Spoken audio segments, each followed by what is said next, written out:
pwede kayo, konting detalye lang, ano po nangyari sa loob? Nagkwentuhan lang kami nila, Senator Bato, Senator Padilla, and kumain ng konti. Ano po napag-usapan niyo, sir? Ano po napag-usapan niyo? General politics, yung change in Senate leadership, future plans, and everything. Yung impeachment din. Pero bukod doon, mostly casual conversation siya. How is Senator Bato po sa loob? Kamusta raw siya sa loob? Very good. Very good. Good mood naman. And very high spirits. Alright. And then, kung, di ba kanina sabi niyo parang di pala kayo ganun super close ni Senator Bato. Pero kayo ay allies, right? And kamusta kanya? Tingin niyo ba medyo... Very good. We're friends. We're friends now. I support Senator Bato and I congratulate him on the change of Senate leadership. Tingin niyo saan po tutungo itong pag-aantay niya sa loob ng Senate? Saan kaya darating to or ano yung mga magiging end game nitong kanyang pag-wait sa loob ng custody ng Senate? Wala mang endgame yung endgame ng change of leadership or yung endgame ni Senator.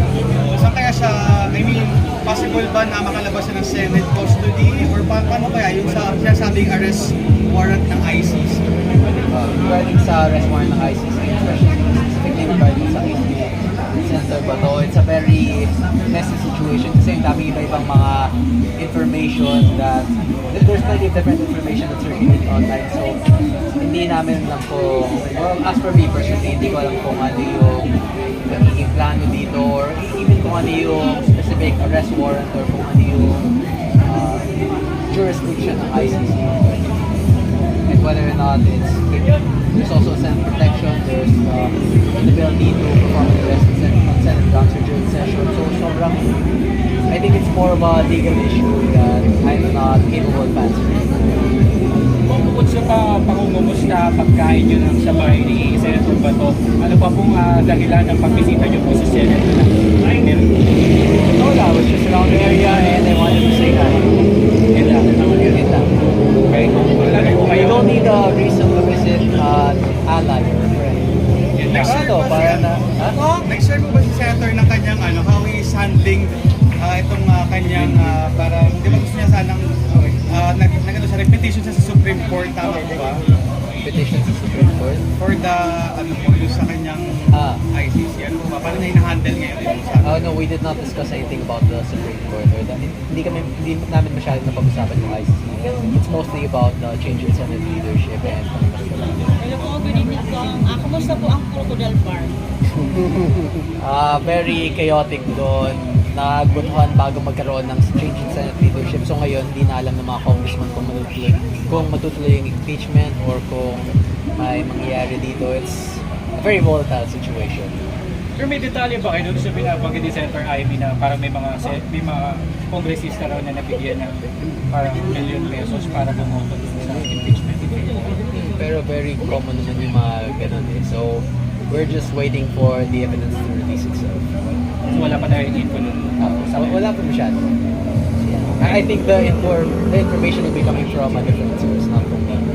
crucial yung vote ni Sen Bato para talagang magkaroon ng change of leadership. Ano yung napag-usapan niyo about the change of leadership? Very hopeful ba siya sa bagong liderato po ngayon sa Senate? Kamusta po yung napag-usapan niyo about the change of leadership sa Senate? It's not regarding the future of the Senate leadership, but I wish them well that it's about kung paano nangyari yun and yung sa botohan and everything.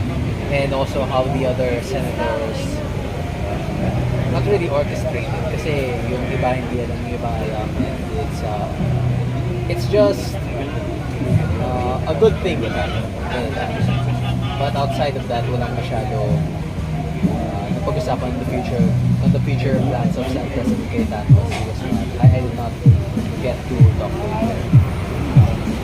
Overall lang po, sa tingin niyo po ba, uusad pa ng impeachment sa Senate? Sa Senate po.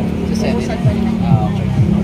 Actually, kahit manatiling Senate President si Tito Soto, I don't think that the Senate would actually be able to impeach Vice President Sara Duterte because yung 16 votes, it's a very impossible number, especially considering the issues at hand, lalo na same issues lang siya sa 2025. So, naging repetitive na siya eh. So, we're not really expecting anything different from this year compared to last year. Ano masasabi niyo po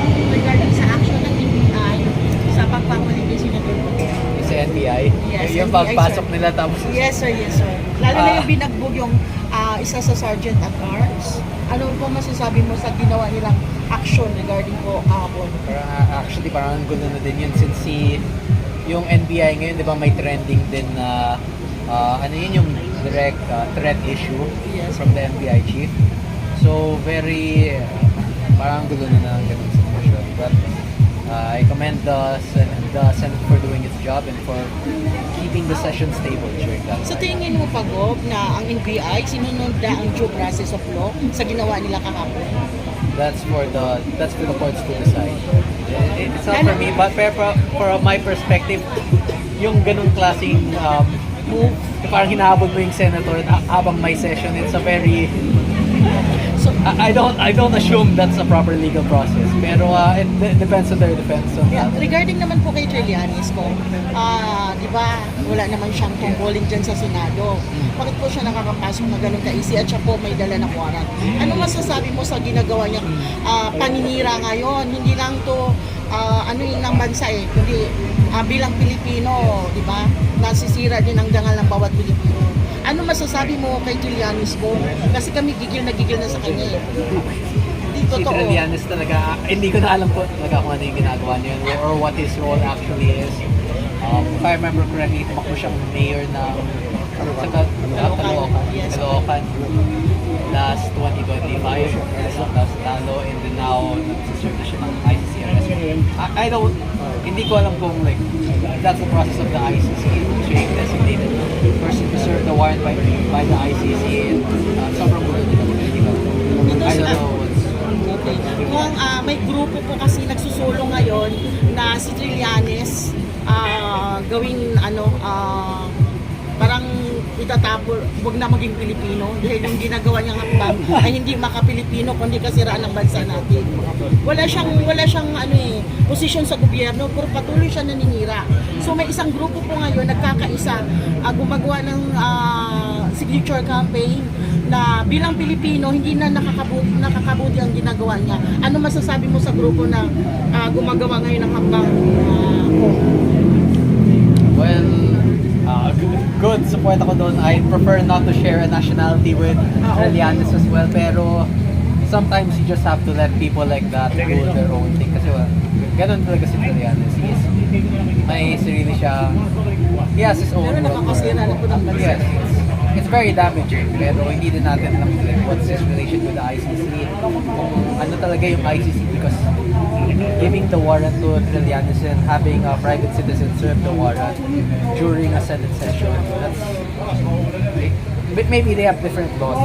Iba talaga yung Spanish na but we don't do that here in the Philippines. Meron na po katanungan. Yung pag ginawa ng NBI with Trillanes is matatawag na under siege ng Senate. Under siege yung Senate. I mean, that depends kung ano yung magiging report doon since nag-lockdown talaga yung Senate dahil sa mag-firm fact. And wala na yung mga police ngayon pero sobrang dami ng mga police kanina. So, Diyan lang sa tabi. sa tabi lang sila.